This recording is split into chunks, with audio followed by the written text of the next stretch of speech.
But yeah, this dude, he dragged this black man behind the truck until his head came off. And Dick Gregory went to protest his execution. And they said it's easy to protest execution of Charles Davis. You know, people ask me, well, what about that guy in Texas? Assuming, of course, that since this white man lynched this black man, I would say, you know, it doesn't matter, you know, it doesn't matter whoever did what to whom. It's about the execution. You know, it's about us, the state, executing people. You know, that was heinous, it was beyond heinous. It was, you know, money, but it happened. It won't be the last thing like that to happen, and you won't stop anything by executing him. Maybe if he had lived, somebody said, I think it's really true. I think it's true. Somebody said, no, so they should have executed him. They should have let him live and play rap music to him, gangster rap. For the next 20 or 30 years, you know, and took everything away to make sure he couldn't kill himself. You'd be a different guy then. That's true. I'm sure. Yes. In your trials, did you have a public defender or? Say it again, please. In your trials, did you have a public defender or a private defense attorney? No, I had a private defense attorney. I would have been much worse off if I had a public defender.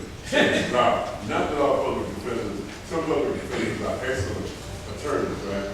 But they don't have the resources, they don't have the wherewithal to put on a good defense, you know, and they're horrible. So, you know, I was fortunate enough.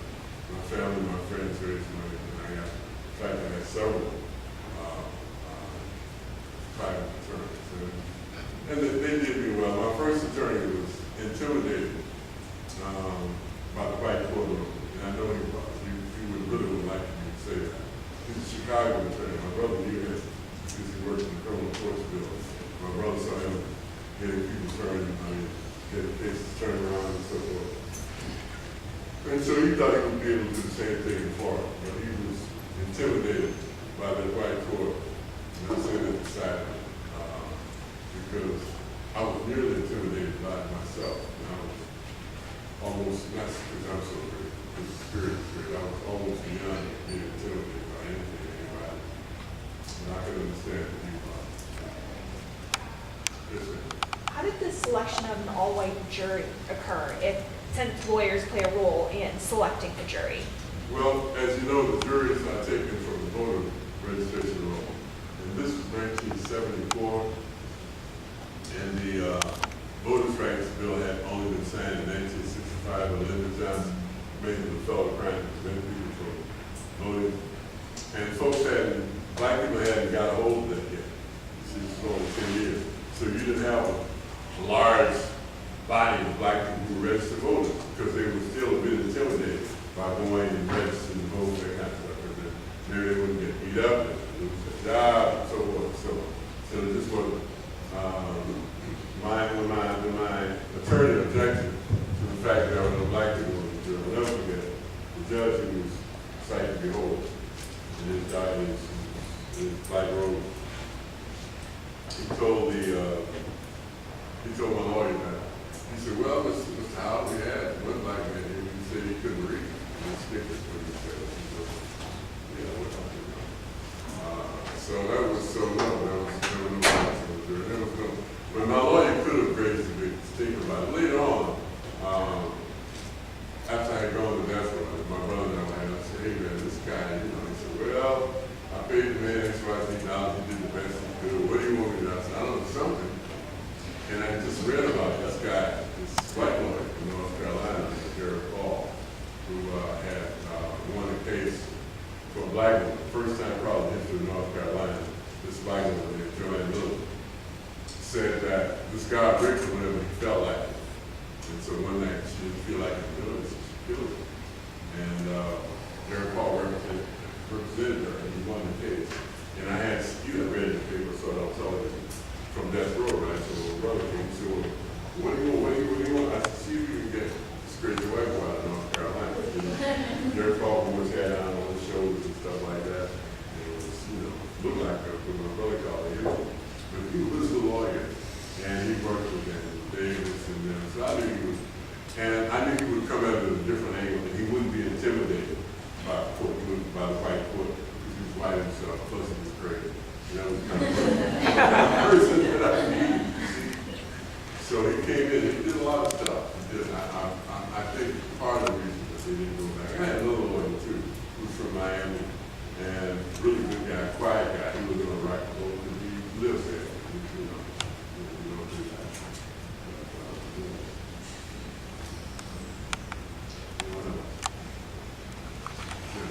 I think you have to get rid of law enforcement in order to get rid of the crimes of law enforcement. You think the crime comes from law enforcement? Yeah. I work on it as a war tax resistor. A lot of people agree with you, John. A lot of people agree with you. Yes, sir. Yes, sir. How were you able to raise so much money for different lawyers? Good question. Well, I wasn't, except it was for me, you know. My girlfriend had been in the movement for the cause of harassment for many years, and she knew how to organize people to raise money and stuff like that. So she did. And other people who came to my aid. A lot of people I haven't mentioned because the story is just a long story. There was a brother, Irish American brother, down in Fort Myers, Florida, who had been organized for the Teamsters, for the coal mines for many years. And he got, she was a friend of his. She is the dean of American Posting, exactly. And he got Pete to come to do a concert. And he did one, and later on, he did another. So that was, you know, and not only money, but consciousness, you know. We never had a whole lot of money, but we had a whole lot of consciousness. My parents were good enough in everything, the nation, you know, you name it. Was that Angela Davis? You came from Florida? Yeah, that's right. And, well, somebody within the camp went to Angela, you know, these were, they were all in the same. Brother Cook there, he's not, that had something to do with that. They were radicals, you know. But, okay. But yeah, almost all the poets, man. And even some of the ancient ones, you know, like I am,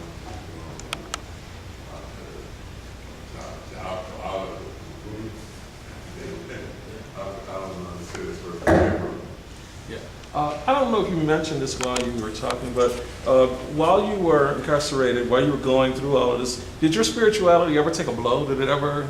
You know, do what? Was it ever a blow to your spirituality? Did you ever kind of falter? Or Not out? yeah. Sometimes, but not for long. And it's really funny, man. You ask good questions.